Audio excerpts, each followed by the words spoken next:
पवित्र कार्तिक मास एक धर्म मास तेणु यही समय अनेक व्रत करती महिला विशेषकर जो विधवा महिला माने से हविष्य व्रत करती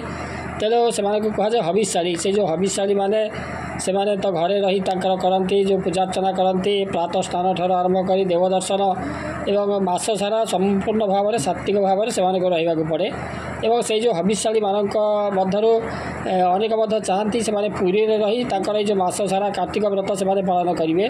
तेणु पुरी में जो मैंने रहती गरीब श्रेणी जो महिला माने विधवा महिला माने से पुरी में अनेक समस्यार सम्मुखीन होगा पड़ता है तेणु सरकार से सुविधा करने योजना कर गत वर्ष जो हविष्याणी महिला मानक पुरी में जो रहा सहित खाइबा एवं देवदर्शन व जगन्नाथ मंदिर में जो दिय दर्शन महाप्रसाद बंटन ये सब सुविधा करते सहित से सत्संग करेंगे भजन शुणे तापर जो जो कार्तिक महात्मा पठन एवं भागवत पाठ ये सब शुणवार व्यवस्था करा तेणु ये जो मैंने ए सुविधा हासिल करेंगे से आवेदन करने को पड़ो जहाँकि ऑनलाइन रे आवेदन करने को पड़ो तेणु 19 तारीख रु आरंभ हो माने आरंभ हो जाइए जो 19 तारीख 19 सेप्टेम्बर आरंभ हो जाइए जो हविष्याणी मानक जो आवेदन करेंगे ऑनलाइन से आवेदन करेंगे राज्यर प्राय 2500 श्रद्धालु को श्रीक्षेत्र में मागणा कार्तिक व्रत पालन सुविधा जोगईदेवे सरकार से आसंता जो 19 तारीख आज जो 19 तारीख रु आवेदन करेंगे हविष्याणी मैंने तेणु से जो हविष्याणी मैंने आवेदन करेंगे जो वेबसाइट हूँ https:/edistrict.odisha.gov.in आउ थे कहूँ https:/edistrict.odisha.gov.in ये जो ऑनलाइन लिंक रे से आवेदन करेंगे 19 तारीख पूर्वाह्न 10टा ठार आवेदन जो आवेदन आरंभ हो सारी 70 वर्ष पर्यंत 70 वर्ष बयस पर्यंत जो विधवा एवं 50 वर्ष रु 70 वर्ष पर्यंत अविवाहित महिला माने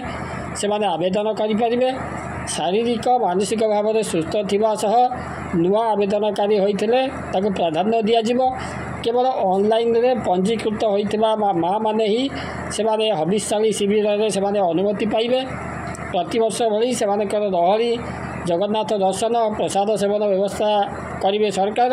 एक मास धरी से निःशुल्क महाप्रसाद जोगाई दिज्व तेरे मनोनयन पूर्व एक डाक्तरी दल से जो आवेदनकारी मानकर स्वास्थ्य परीक्षा करेंगे कारण जो सुस्थ थी आवश्यक ना ये जो पुरी में पहुँची से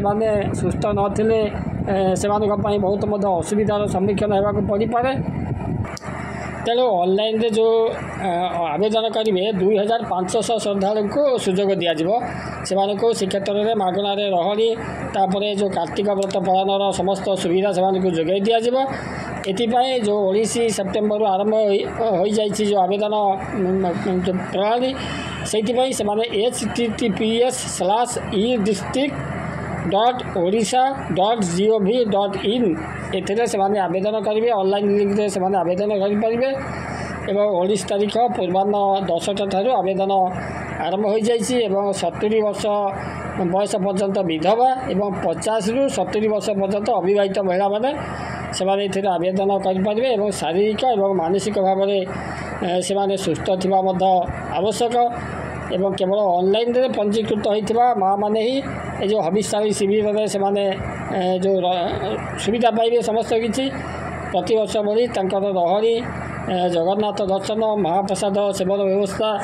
ये सब सरकार निःशुल्क करेंगे एक डाक्तरी दल से स्वास्थ्य परीक्षा करेंगे प्रथम